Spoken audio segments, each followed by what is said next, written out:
Welcome, and let's dive straight back in.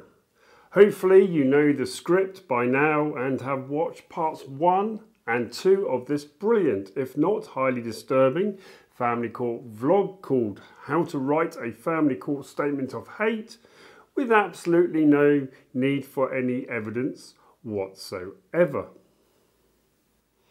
So, this is the third and last part, which is going to continue to expose what I am all too often now seeing flooding into the family courts, where resident parents, mostly mothers, with the help of sick in the head family lawyers, are submitting spurious statements of hate based on absolutely no evidence in order to manipulate the family court, particularly judges from Planet Stupid, into restricting, minimising, or better still, denying contact with the non-resident parent, who of course are mostly fathers. In parts 1 and 2 we looked at the 8 emotionally charged allegations and assertions raised by Abigail Groves, based on nothing more than incidents that any reasonable person may expect to happen in a relationship, but expertly twisted by Abigail and her lawyer into allegations of domestic abuse, child abuse, and patterns of coercive control, with nothing more than applying all the right sound bites and phrases in all the right places. So, in this part 3, we are going to explore this madness even further. I am going to show you how Abigail Groves concludes and finalises her statement in such a way that it throws the entire woke, self-indulgent victimhood family court manual of man-hate at her ex, Mr. Groves, and buries him with it. Let's then, without further ado, introduce the characters. This is Mr. Matthew Groves, poor guy, who separated from his wife, Abigail Groves, and was denied contact from their daughter, 4-year-old Sandy, for 3 months. In his naivety, he applied to the family court seeking 50-50 share care, believing that the family court will see the injustice of his situation and reunite him with his daughter.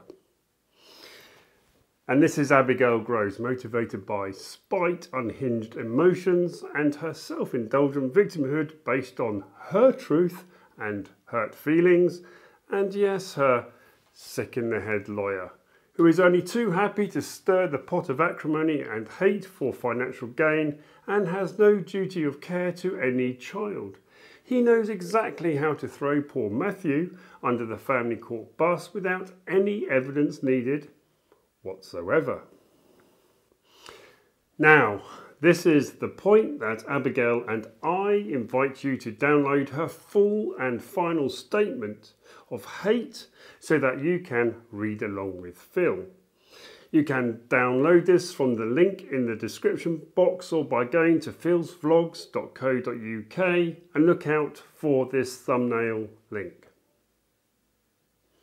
So whilst you do that, let me run my excellent introduction. I am Philip Kedge, a retired police chief inspector and director of the Mckenzie Friends UK network. I spend my free time exposing what I see as the total madness of the broken, inept, incompetent and incomprehensible family court system with my 10 years of experience as a Mckenzie friend. In all my vlogs, my views and opinions are entirely my own. Please help me by liking, sharing, subscribing and hit that notification bell. Ladies and gentlemen, for avoidance of any doubt, I must explain that this is an entirely fictional scenario and script played out by fictional characters. I am also not telling you what to do in your case. I don't know your case. This is for entertainment purposes only, because the broken, inept, incompetent and incomprehensible family court system is after all one big joke, and we all enjoy a big joke. Unless, of course, it is a mildly offensive joke which your current partner will use against you in a few years' time in the family court as abusive behaviour to restrict, minimise or deny contact with your children, at which point it won't be so funny. Let's start then at paragraph 9, the conclusion. Prior to our marriage, I was a confident and outward-looking person who loved to socialise and go out, but that soon stopped as I lost confidence and my spirit. When I went out with my girlfriends, they would ask me how I was, and I would lie, stating that I was fine and happy. I did not want to open up to express my own feelings and emotions because they wanted to have a good night out. My friends always looked genuinely happy in their relationships, but I knew that I was the odd one out. That is what happens when you are a victim of coercive control and abuse. You shrink into yourself and put up a false front, hiding the truth from everyone around you. When we split up and I told my friends that Matthew had coercively controlled me, they were shocked. That's brilliant and straight out of the manual. Victims of coercive control shrink into themselves and hide the fact that they are victims. That means that no one else can testify that they are victims. There is no trail of victimhood, but because it has been so well hidden, Matthew must be guilty of causing Abigail to be a hidden victim. Genius! Matthew has absolutely no defence against that at all. At paragraph 9.2. Having now separated, my confidence and self-esteem is returning. I am, however, still fearful every time that I receive a text or email from Matthew. Although the correspondence is not overtly threatening, as he is too clever to do that, but for everyone who truly knows Mr. Groves, they will understand how they are subtly controlling and pressurising. Poor Abigail. Her confidence and self-esteem is now thankfully returning, although no one noticed that it had actually gone. It seems that Mr. Matthew Groves was never overtly aggressive because, of course, that would require concrete examples. Instead, Mr. Groves was passively aggressive because that happens behind closed doors, is entirely subjective and from which he cannot defend himself, apart from saying, "No, I wasn't." But of course, as a self-declared victim, we simply must believe Abigail. So let's wrap her up in cotton wool and ensure that Sandy is nesting safely within her care. Turning to the statement at 9.3. Every correspondence would trigger my anxieties and would send me into a mental spin for the rest of the day, making it difficult to focus on the needs of Sandy. It is like being repeatedly haunted and caught in a recurring nightmare. I sought advice about a non-molestation order, but was advised that there were insufficient threats in the emails to pursue one. Oh, Abigail, I simply love your style. Yes, of course, this is exactly the right time to mention the impact all this alleged abusive behaviour by Mr. Groves has had on you, the suffering of anxieties and how it has affected your ability to put the needs of Sandy first. Any contact with Matthew, even in relation to child arrangements, sends her into a tailspin. Clearly, the only answer is to disconnect Matthew from her entirely, so that she can place all her attention and energy to looking after little Sandy. Paragraph 9.4. After the relationship ended, I considered it too unsafe for Sandy to be with Mr. Groves. not only because he would manipulate Sandy in the same way that he has manipulated me, but I could not face seeing him because of my own trauma caused by his abuse. Just having to be in his presence after understanding everything that I have suffered feels too much to cope with. I hope that in time he can take the necessary steps to self-reflect and attend courses so that I can have confidence that he has changed and for me to feel safe and secure. However, until he admits to his abusive behaviours, this is not the right time. This is poetry in motion. What a paragraph. It goes without saying that where possible, we need to minimise subjecting a genuine victim of abuse to being in the presence of their abuser, for example during handovers. But hold on. What abuse is Abigail actually referring to? I don't know. Is it the 8 spurious allegations? Does it actually matter anymore? Because the self-victimhood manual of man-hate is wide open and every available chapter is being referred to.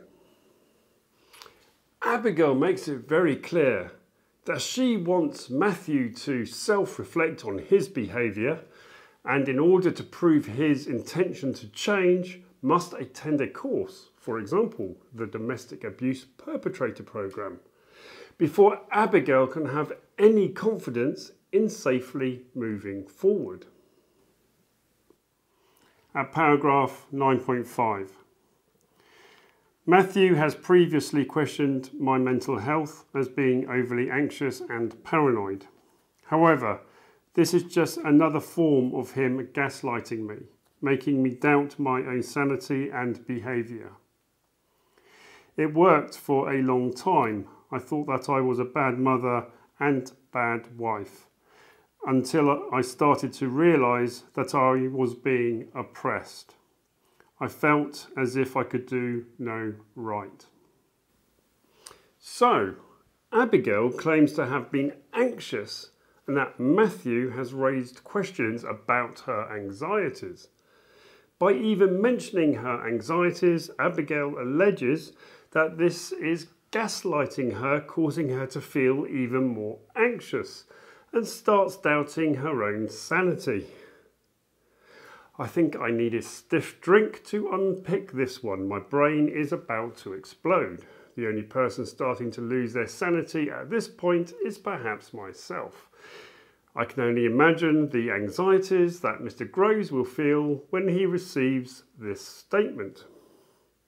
However, for all the judges from Planet Stupid, no doubt this will make perfect sense and Mr. Groves will be at least halfway towards that Depp program, alongside of course his own privately funded mental health and family court trauma recovery therapy. Paragraphs 9.6 and 9.7.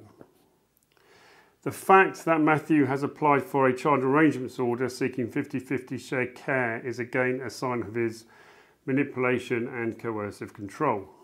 He is using the family court to punish me for leaving him.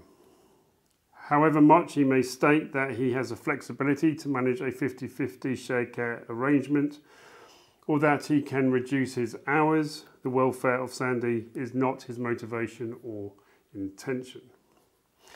He has never had the interests of Sandy or the family at heart. If he wanted us to be his family, he would never have behaved in the way he did. The court process is giving him the ultimate opportunity to cause me and Sandy significant suffering. He is very intelligent and manipulative, and I am fearful that he will be able to manipulate the court into believing that he was a good husband and father, and for me to once again be gaslighted, not just by him, but by the court process. Of course, I'm starting to understand it all now. If you are denied seeing your children for a number of months and have no option but to apply for a child arrangements order, then applying for a child arrangements order, particularly for 50-50 shared care, is in itself a continuation of the coercive control, a form of punishing the resident parent, manipulating the family court against them, with no concern in relation to the best interest of the child. Now, why didn't I think of that before? You see, what I am learning about the family court is that you have to take anything that any reasonable person may see as being logical and based on common sense, and to then flip that argument on its head so that it becomes a completely incoherent one. Once flipped, you will then be on the same page as the family court and the judges from Planet Stupid. 9.8 to 9.10. As a mother, I need to be believed, but as things happen behind closed doors, the abuse and coercive control is very difficult to prove. Those who coercively control are clever and don't leave evidence. They keep their victims feeling vulnerable and defenceless.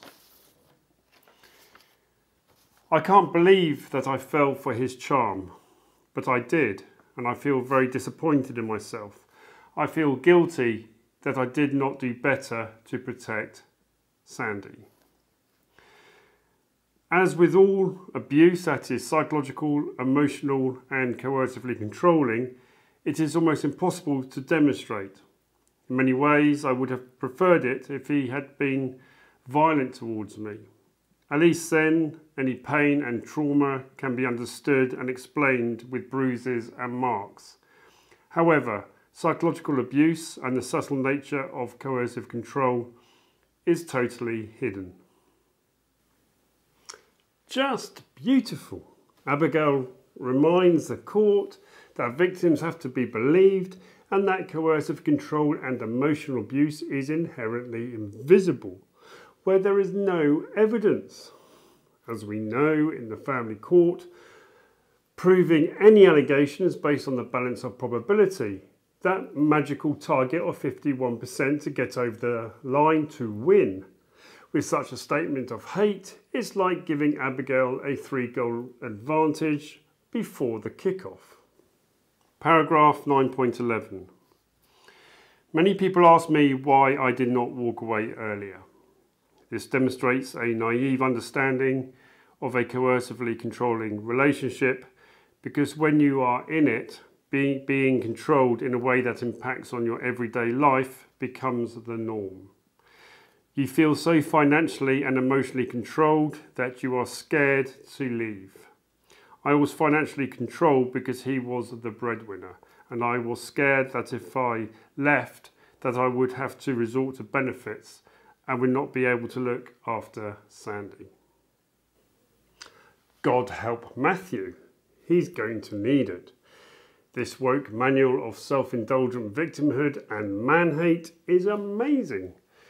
Matthew is the breadwinner.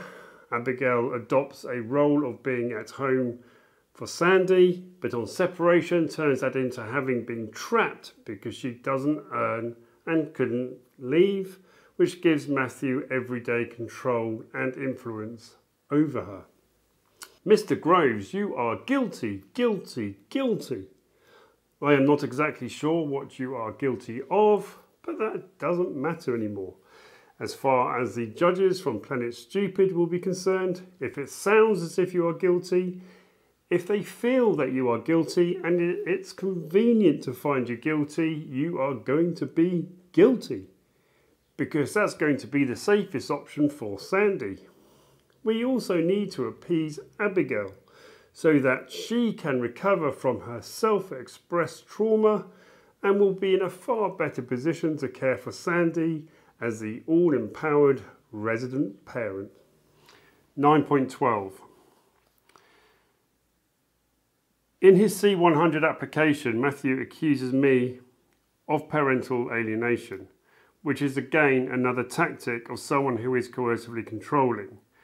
to constantly attack me and to try and manipulate the family court to get what he wants, rather than what's in the best interests of Sandy. I am not alienating Sandy from him. I have even made it clear in my statement that I would be willing for supervised contact if safe to do so. If Matthew denies his behaviour, then I would welcome a fact-finding on my allegations and for Cafcass and the court to recommend the best way forward.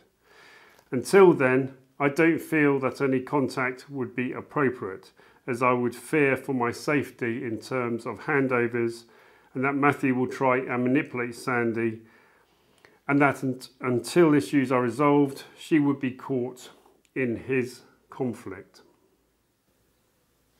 It appears that Mr. Groves is going to be dragged further and further down into the bowels of family court hell. He shouts parental alienation. Abigail simply sits behind the family court mad and unfit for purpose process, saying that she wants to ensure that contact will be safe. She wants a fact-finding hearing and for Cafcass to then give their recommendations.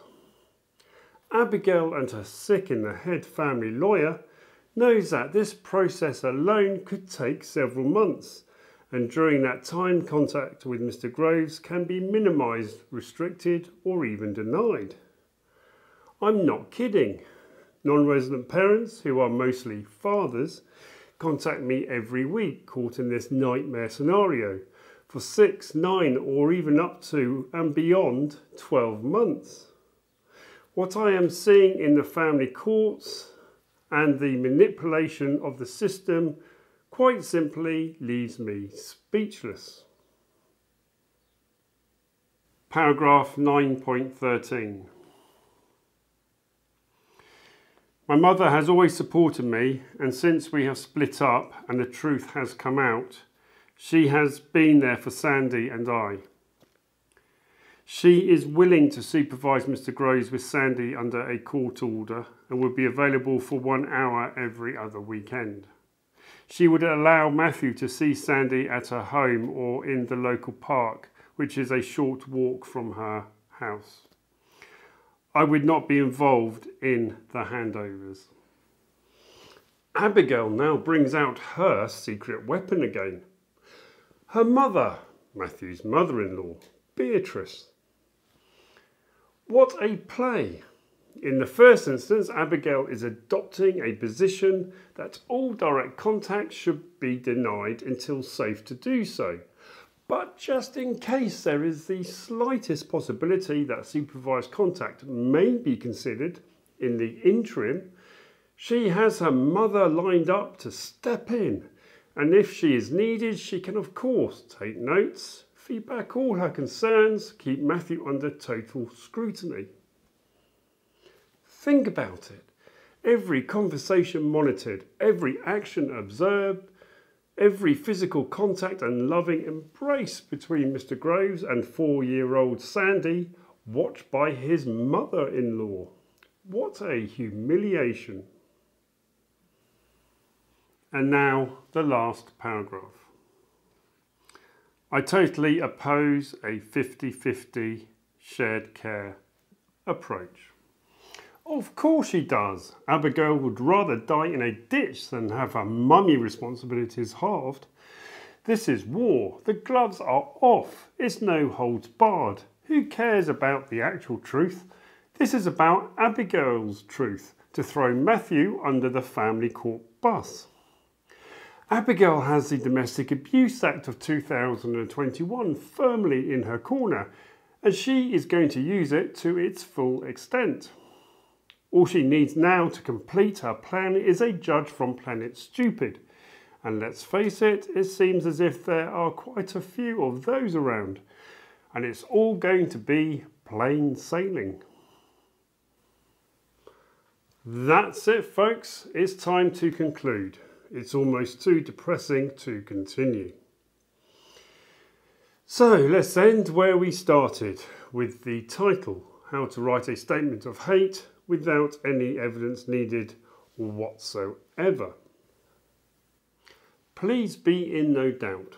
from what I am all too often observing, is the destruction of relationships between children and the non-resident parent being achieved with nothing more than a simple statement of hate based on the manipulation of unfortunate but understandable relationship incidents, the constant repetition of meaningless sound bites, and the expressions of self-pitying victimhood cut and pasted from the woke manual of man-hate.